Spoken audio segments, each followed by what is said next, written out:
Sa iba pang mga balita, sisimulan na ng pamahalang lalawigan ng Negros Occidental ang isang proyekto na nagagamit ng solar energy para magpagana sa mga kuryente sa lalawigan. Si Catherine Landicho magbabalita. Sisimula ng pamahalaang lalawigan ng Negros Occidental ang isang proyekto kung saan gagamit ito ng isang solar energy para mapagana ang ilang mga gusali na nangangailangan ng elektrisidad sa lalawigan.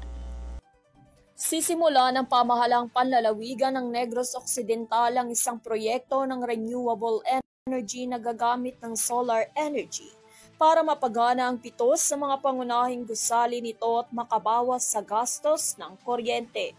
Ang paglalagay ng 1,270 kilowatts ng solar power system ay makakatipid sa tinatayang 132,080 hanggang 158,000 kilowatt per hour kada buwan na magiging 1.5 million pesos hanggang 1.8 million pesos.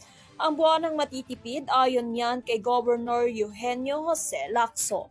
Kabilang sa mga gagamit ng solar power ay ang Provincial Capitol, Capitol South Building, Negros Per Cyber Center, Negros Residence at ang Food Terminal Market ng Negros Occidental sa Bacolod City at ang Rice Processing Center sa Bago City at isang katabing gusali.